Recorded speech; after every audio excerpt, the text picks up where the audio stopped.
မင်္ဂလာပါရှင်ဒီနေ့ဗီဒီယိုထဲမှာတော့ညီမကဒီပေါ့နော်ပေးသွင်းသူပေါ့နော်ပေးသွင်းသူတွေနဲ့ပတ်သက်ပြီးတော့ပြပြပေးပါမယ်ပေးသွင်းသူဆိုတာကကိုဆိုင်ကရွှေတွေကိုတဆင့်ခံပြန်ရောင်းဝယ်တဆင့်ခံတခြားဆိုင်တစ်ခုကနေဝယ်ပြီးတော့ကိုကပြန်ရောင်းနေပေါ့နော်ပြန်ရောင်းတဲ့အခါမှာကိုဝယ်လိုက်တဲ့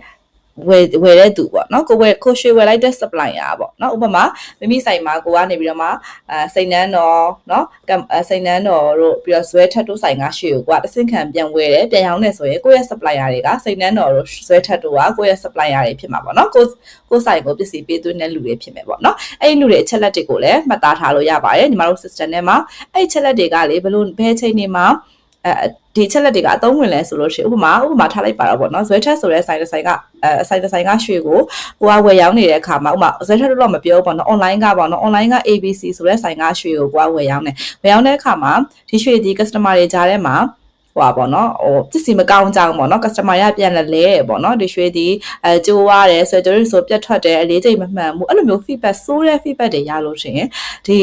ရွှေကိုဘယ်ရလာလဲဆိုတာကိုပြန်ကြည့်လို့ရတယ်ပေါ့နော်ညီမတို့ system မှာဒီရွှေကိုဘယ်ကနေဝယ်လာခဲ့တာလဲဆိုတာကိုကိုပတိန်ကပဲထုတ်လိုက်တဲ့ရွှေလားဒါမှမဟုတ်လို့ရှိရင် ABC ဆိုတဲ့ဆိုင်ကဝယ်ခဲ့တဲ့ရွှေလားဘယ်ကဝယ်ခဲ့တဲ့ရွှေလဲဆိုတာကိုပြန်ကြည့်လို့ရတဲ့ကြောင့်မို့ဒီကိုဝယ်ခဲ့တဲ့တဆင့်ခံလူကိုcomplaint ပြန်တက်လို့ရတယ်ပေါ့နော်အားကြောင့်မို့ညီမတို့မှာရွှေတဲ့ပစ္စည်းတစ်ခုချင်းစီမှာဒီရွှေတဲ့ဒီဘယ်ကဝယ်လာလဲဆိုတော့ပေးသွင်းသူကိုညီမတို့ရွေးလို့ရတယ်ပေါ့နော်ရွေးလို့ရှိရင်ကိုဆိုင်ကထွက်တဲ့ဟာဆိုရင်ကိုဆိုင်ကနောက်တစ်ခါပစ္စည်းဒီလိုမျိုးပစ္စည်းအမှားပဲမဖြစ်အောင်လို့ဂရုစိုက်ရမယ်ဆိုတာကိုလည်းသိစေနိုင်တယ်တခြားဆိုင်ကဒီဆိုင်ကဝယ်ရရွှေတွေအမြဲတမ်း customer complaint တက်တယ်ဆိုရင်ဒီဆိုင်ကိုရှောင်လို့နိုင်တယ်ပေါ့နော်အဲ့ဒါကြောင့်မို့ဒီပေးသွင်းသူကိုထည့်ထားပေးခြင်းဖြစ်တယ်ပေါ့နော်ဒါဆိုရင်ညီမ site မိတ်ဆွေတို့ရဲ့ site မှာဆိုရင်မိတ်ဆွေတို့နဲ့အလုပ်တူတွဲလုပ်တဲ့ဒီ site ပိုင်ရှင်တွေကအများကြီးရှိမှာပဲပေါ့နော်ရှိသမျှ information တွေကိုဒီထဲထည့်ထားဖို့မြတ်တရားခံချင်ပါတယ်နော်အဲ့ဆိုညီမတို့ဒီပေးသွင်းသူအသစ်တစ်ခုကိုထည့်မယ်ဆိုရင်ပေးသွင်းသူအသစ်ဆိုရဲဒီ menu လေးကိုနှိပ်လိုက်ရမယ်အဲ့ဒီမှာခုနကလိုပဲဒီ star ပြလာတဲ့ဟာတွေကိုညီမတို့တေချာပေါက်ထဲကိုထည့်ရမယ်ပေါ့နော်ဒါဆိုပေးသွင်းသူအမည်ပေါ့နော်ပေးသွင်းသူအမည်မှာညီမက ABC ဆိုတဲ့ဆိုင်ပေါ့ ABC Go ပေါ့နော် ABC ဆိုတဲ့ရွှေဆိုင်ကိုထည့်လိုက်မယ်ဆိုင်ခွဲကသူ့ဆိုင်မှာဆိုင်ခွဲရှိလို့ရှိရင်သူ့ရဲ့ဆိုင်ခွဲပေါ့နော်ဆိုင်ခွဲ1ပေါ့နော်ဆိုင်ခွဲ1ကိုထည့်လိုက်မယ်ညီမကနော်ဆိုင်ခွဲ1ကဝယ်တာဒီ ABC ဆိုင်ရဲ့တာဝန်ခံနာမည်ပေါ့နော်တာဝန်ခံနာမည်ကိုဒီမှာထည့်လို့ရတယ်ပြီးရင်ဒီဆိုင်နဲ့ကိုအလုပ်ဘယ်တော့မှစတင်တွဲလုပ်ခဲ့တာလဲပေါ့နော်ညီမကဥမာထားလိုက်ပါတော့ဒီအရှိလတွေတုန်းကတွဲလုပ်ခဲ့တယ်ဆိုရင်ကိုတွဲလုပ်ခဲ့တဲ့လပေါ့2025 12လပိုင်း2ရက်နေ့မှာ2ရက်နေ့12လပိုင်းမှာဒီဆိုင်နဲ့အလုပ်စတင်ပြီးတော့တွဲလုပ်ခဲ့ပါတယ်ပေါ့နော်ဒီဆိုင်ရဲ့ email ရှင် email ကိုဖြည့်ပေးရမယ်ပေါ့နော်ဒါသူ့ရဲ့ email လိပ်စာထည့်ရမယ်ဖုန်းနံပါတ်ကကြတော့တစ်လုံးပေါ့တစ်လုံးကိုတေချာပေါက်ထည့်ကိုထည့်ရမယ်ဒုတိယအလုံးကမထည့်လဲရတယ်ပေါ့နော်ဖုန်းနံပါတ်တော့တေချာပေါက်ရှိမှာပဲပေါ့နော်ပြီးရင်သူ့ဆိုင်တရှိရဲ့နေရာပေါ့ဒီပြည်နယ်မှာဒီမှာရွေးလို့ရတယ်ပေါ့နော်ပြည်နယ်မှာဒါတွေရွေးလို့ရတယ်ဆိုတာညီမတို့ဒီခုနက master မှာ setup လုပ်ထားတဲ့ကြောင့်မို့ပေါ့နော်ဒီဆိုင်ကြီးရန်ကုန်တိုင်းမှာရှိတယ်မြို့နယ်ကကြတော့မဟာဗိုလ်တစ်ထောင်မှာရှိရပေါ့နော်သူရဲ့လိပ်စာအပြည့်စုံပေါ့နော်သူရဲ့လိပ်စာအပြည့်စုံဒီမှာကခုတော့ testing လို့ပဲထည့်ရလိုက်ပြီပေါ့နော်သူရဲ့လိပ်စာအပြည့်စုံကိုထည့်မယ်ဒီသူ့ဆိုင်ရာ website တို့ဒီ Facebook account တွေထည့်ချင်ထည့်လို့ရတယ်ဒါပေမဲ့ star မပြထားတဲ့အတွက်ကြောင့်မို့ထည့်လဲရတယ်မထည့်လဲရတယ်ပေါ့နော်မထည့်လဲကိစ္စမရှိဘူးပေါ့နော်ဒီဟာတွေကြတော့နော်နောက်တစ်ခုကကြတော့အော်ခလာနော်ဒါညီမ email မှားနေ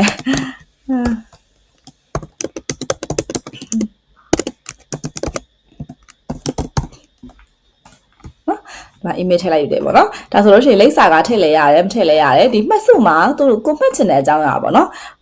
ကိုမှတ်တာဒီပေးသွင်းသူနဲ့ပတ်သက်ပြီးတော့ကိုဘာလေးမှတ်ထားခြင်းလဲပေါ့နော်မှတ်ထားခြင်းတဲ့ note လေးတွေကိုဒီမှာထည့်လို့ရတယ်နော်ဒါထည့်ပြီးလို့ရှိရင် note 1ထည့်ပြီးမှတ်စုထည့်မိကိုနှိပ်လိုက်လို့ရှိရင်ဒီမှာသပောင်းမိတယ်ပေါ့နော်ဒီနေ့ဒီရက်မှာ2026 3လပိုင်း20မှာမှတ်စု1ပေါ့နော်နောက်တစ်ခုမှတ်စုပေါ့ဥပမာဒီပေးသွင်းသူရဲ့ရွှေရာမကောင်းဘူးပါဘူးရွှေရာကောင်းတယ်ဆိုလဲကောင်းတယ်ပေါ့အဲ့လိုမှတ်စုလေးဒီမှာမှတ်စုထည့်မိရနေမှတ်သားတာလို့ရှိရင်ဒီပေးသွင်းသူနဲ့ကိုနဲ့ကြားမှာဘာတွေများပြောစရာရှိလဲဆိုတဲ့ဟာတွေကိုဒီမှာကြည့်လို့ရတယ်ပေါ့နော်ဒါပြီးရင်သိမ်းမီကိုနှိပ်လိုက်မယ်ပေါ့နော်သိမ်းမီကိုနှိပ်လိုက်လို့ရှိရင်ပေးသွင်းသူအချက်လက်ပြင်မီဆိုတဲ့ screen ကိုရောက်သွားတယ်အဲ့ screen ကိုသိမ်းမျိုးနှိပ်လို့ရှိရင်တန်းရောက်တယ်လို့မျိုးပဲဒီ menu ကနေသွားမယ်ဆိုရင်ပေးသွင်းသူကနေပြီးတော့ပေးသွင်းသူပြင်ကိုသွားရင်လည်းဒီ screen ကိုရောက်တယ်ပေါ့နော်မပေးသွင်းသူအသစ်ပေးသွင်းသူပြင်နော်ဒီ screen ကဘာလဲဆိုလို့ရှိရင်ပေးသွင်းသူတွေကိုမှအရောက်100ရှိတယ်ပေါ့အရောက်100ရှိတယ်ဆိုလို့ရှိရင်တခုကိုပဲ ABC ကိုရှာစနေဆိုချက်ချင်းရှာလို့ရအောင်လုပ်ထားပေးတဲ့ screen ပေါ့နော်ရှာလို့ရတဲ့ screen ပေါ့နော်ဒီ screen ကနေပြီးတော့ဒီ screen ကနေပြီးတော့ခုနထည့်လိုက်တဲ့ information တွေကိုပြင်လို့ရတယ်ပေါ့နော်ဒီ asset 30ကိုနှိပ်ပြီးတော့ကြည့်မီ ကြည့်မိဆိုရင်ဒီအသေးစိတ်ကြည့်လို့ရတာပေါ့နော်ကြည့်လို့ရရဲနောက်ပြန်မြည်ကိုနှိပ်လိုက်လို့ရှိရင်ခုနကဒီပြင်မြည်ဆိုတဲ့ screen ကိုပြန်ရောက်သွားတယ်ပေါ့နော်အဲ့ရနေပြီးတော့ပြင်မြည်ကိုနှိပ်မယ်ဆိုရင်လည်းဥမာနာမည်ကိုပြင်မယ်ပေါ့ Bow and Jewelry ပေါ့နော်နာမည်ကိုပြင်မယ်ဆိုရင်လည်းဒီပြင်မြည်သိမ်းမြည်တစ်ခါပြန်နှိပ်ပေါ့နော်ဒီမှာပြင်လို့ရတယ်နာမည်ပြောင်းသွားရပေါ့နော်ဒီမှာပြင်တာတစ်ခုပြင်မြည်ကနေပြီးတော့ပြန်ဖြတ်လို့လည်းရတယ်ပေါ့နော်ဖြတ်မြည်ကိုနှိပ်ရင်ဖြတ်လို့ရတယ်ညီမမဖြတ်ပြတော့ဘူးနော်ပြီး copy ကူးမယ်ဆိုရင်လည်းနောက်ပေးတဲ့သူတယောက်ထပ်ထည့်မယ်ပေါ့နော်ထပ်ထည့်မယ်ဆိုရင်အစားအနေမထည့်ပဲနဲ့ copy ပဲကူးပြီးထည့်လိုက်မယ်ပေါ့နော်ဒီမှာဆိုလို့ရှိရင် test ပေါ့နော် test supplier ဆိုပြီးတော့နော်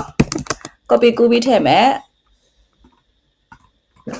ဆိုရင်လည်းဒီလိုမျိုးသိမ်းမိနဲ့ copy ကူးပြီးတော့ဒါဆို supplier 2ယောက်ရှိသွားပြီပေါ့ကိုမနော် ABC Gold & Jewelry test supplier အစားအနေထည့်စရာမလို copy ကူးပြီးတော့လိုအပ်တဲ့အချက်တွေပြောင်းပြီးတော့ထည့်လို့ရတယ်ပေါ့နော်ဒီမှာ9ယောက်လောက်ထည့်လိုက်မယ်နော် copy ကူးပြီးတော့ပဲထည့်လိုက်မယ်နော် test supplier test 1 supplier နော်သိမ်းမိပြီးရင်နောက်တစ်ခါ copy ထပ်ကူးမယ်ပေါ့နော် copy နဲ့ test 2 supplier သိမ်းမိပြီးရင် test 3 supplier ပေါ့နော်ဒါဆိုညီမတို့မှာပေးတဲ့သူ9ယောက်ရှိသွားပြီပေါ့နော်အဲ့9ယောက်ကိုညီမတို့ကဒီပေါ့နော်ဒီ screen လေးအကြောင်းကိုပြောပြမယ်ပေါ့နော်ဒီပေးတဲ့သူပြင်ဆိုဒီ filter ဒီပုံလေးပေါ့နော်ဒီပုံလေးဒီ filter ပုံလေးကိုပြောတာပေါ့နော်ဒီ fashion ကဘယ်လိုလုပ်လို့လဲဆိုလို့ရှိရင်ဒီမှာညီမတို့ပေးသွင်းသူနံပါတ်အမည်တာဝန်ခံအမည်ဘယ်ရက်ကနေဘယ်ရက်အထိပြည်နယ်မြို့နယ်ဖုန်းနံပါတ်လိပ်စာဆိုရယ် fee လေးတွေရှိရပါတော့ဒီ fee လေးတွေကိုအမှန်ချစ်တာအတွက်ကြောင့်မို့ဒါလေးတွေကဒီမှာလက်ပေါ်နေတာပေါ့နော်ညီမတို့အခုပေးသွင်းသူနံပါတ်ကိုညီမအမှန်ချစ်တာကိုဖျောက်လိုက်ရင်ဒီနေရာမှာပေးသွင်းသူနံပါတ်ကိုမြင်ရတော့မှာမဟုတ်ပါဘူးเนาะပေးသွင်းသူအမည်ကိုဖျောက်ရင်လည်းအမည်ကိုမမြင်ရတော့ဘူးတာဝန်ခံအမည်ကိုဖျောက်ရင်လည်းမမြင်ရတော့ဘူးရက်မှရက်အထိကိုဖျောက်မမြင်ရတော့ဘူးပြည်နယ်မြို့နယ်ဖုန်းနံပါတ်လိပ်စာဒီအမှန်ချစ်လေးကိုသာဖျောက်လိုက်မယ်ဆိုရင်ဒီတရားမှာဘာမှမမြင်ရတော့မှာမဟုတ်ပါဘူးเนาะကဲတကယ်လို့ညီမကပေးသွင်းသူနံပါတ်ပေါ့เนาะနံပါတ်ကိုပဲဖော်ရမယ်ဒီနေရာမှာဖော်ပြီးတော့ညီမကပေးသွင်းသူနံပါတ်အခုဆိုလို့ရှိရင်ပေးသွင်းသူနံပါတ်ဒီကုတ်နံပါတ်လေးထွက်လာရပေါ့ညီမတို့စီမှာเนาะပေးသွင်းသူနံပါတ်1ကိုရှာမယ်ပေါ့1ဒီ SUP 3လုံး1เนาะအဲ့ဒီ1ကိုပဲရှာစနေဆိုရင်ဒီပေးသွင်းသူနံပါတ်မြားလေးကိုနှိပ်မယ် SUP 3လုံး1ကိုနှိပ်ပြီးတော့ရှာဖွေအမည်ကိုနှိပ်လိုက်ရင်ပေးသွင်းသူနံပါတ်1ပဲထွက်လာမယ်နော်အခုကကျတော့လေဒါပြန်ဖြတ်လိုက်မယ်နော်အခုကကျတော့ပေးသွင်းသူက9ခုပဲရှိသေးတဲ့အတွက်ကြောင့်မို့တစ်ကိုတစ်ခါရဲတန်းမြင်ရတယ်ပေါ့တကယ်လို့ပေးသွင်းသူကအခု100ရှိမှာအခု100ဆိုညီမတို့ကတခြား screen တွေပါကူးသွားမှာနော်တခြားစီကို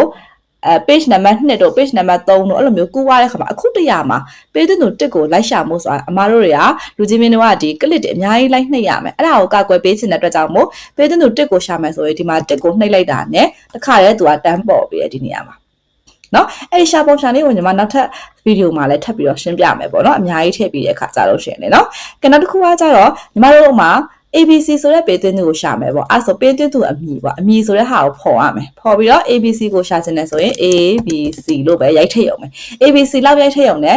ABC Gold & Jewelry က auto ထွက်တယ်ပေါ့အကုန်လုံးရိုက်ထည့်စရာအောင်မလိုဘူးပေါ့နော်အဲ့ဆိုအကြံပေးချင်တာဒီ filter တွေအကုန်လုံးဖော်ထားဖို့အကြံပေးချင်တယ်ဖော်ရတာကိစ္စမရှိဘူးเนาะအဲ့ဒီထဲမှာအမတို့ကပေးသွင်းသူအမည် ABC ကိုရှာချင်တယ်ဆိုရင်ဒီမှာ ABC ကိုရှာလိုက်ရုံပဲပေါ့เนาะတကယ်လို့ ABC တွေက10ဆိုင်လောက်ရှိတယ်ပေါ့ ABC 10ဆိုင်လောက်မှာ ABC မှာမယတ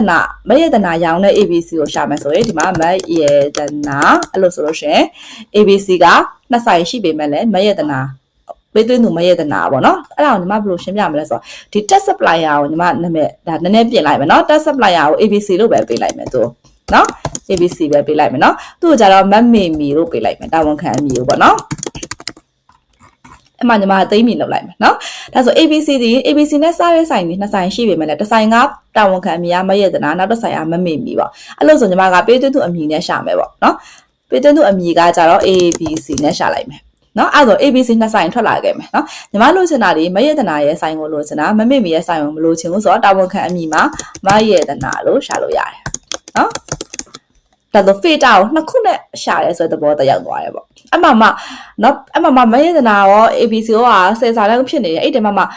ရန်ကုန်ကဆိုင်ဆိုလိပ်စာကိုထည့်ပေါ့နော်လိပ်စာနဲ့ရှာလို့ရတယ်ဖုန်းနံပါတ်နဲ့လည်းရှာဖုန်းနံပါတ်ပေးသွင်းသူကနာမည်လဲဆိုင်နာမည်လဲမေ့နေရတာဝန်ခံမြည်လဲမေ့နေရဖုန်းနံပါတ်တော့မှတ်မိတယ်ဆိုရင်ဖုန်းနံပါတ်နဲ့ရှာလို့ရတယ်နော်ဒါကကြတော့အလွယ်တကူရှာနိုင်မှုအတွက်ဒီ screen ကိုလောက်တာပြတာဖြစ်တယ်ဒီ screen မှာဒီလွယ်ကူကူပေးသွင်းသူချက်လက်ကိုဘယ်လိုလဲဆိုတာကောက်ကနေရှာလို့ရအောင်လုပ်နိုင်တယ်ပြင်တာတွေပါလေလုံနိုင်တယ်ပေါ့ เนาะအဲ့လိုမျိုးလုပ်နိုင်ပါတယ်เนาะနောက်ပြီးတော့နောက်တစ်ခုကကြတော့ဒီတွေကနေပြီးတော့ပေးသွင်းသူအစ်စ်ကိုထည့်ချင်တယ်ဆိုရင်ဒီပေးသွင်းသူအစ်စ်ဆိုတဲ့ button လေးကိုနှိပ်ပြီးတော့အစကနေပြီးတော့ပြန်ထည့်လိုက်ရုံပါပဲเนาะဒါဆိုလို့ရှိရင်ဒီ function လေးမှာဒီဗီဒီယိုလေးမှာညီမရှင်းပြသွားပေးတာကပေးသွင်းသူအစ်စ်ကိုဘယ်လိုထည့်ရမလဲဆိုတာရယ်ပေးသွင်းသူအချက်လက်တွေကိုဘယ်လိုရှာဖွေရမလဲဆိုတာရယ် filter အကြောင်းလေးပေါ့เนาะပြီးတော့ဘယ်လိုပြင်လို့ရလဲဘယ်လိုကြည့်လို့ရလဲဘယ်လို copy ကူးလို့ရလဲဆိုတာကိုပြပြပေးသွားတာဖြစ်ပါတယ်เนาะအားလုံးပဲကျေးဇူးအများကြီးတင်ပါတယ်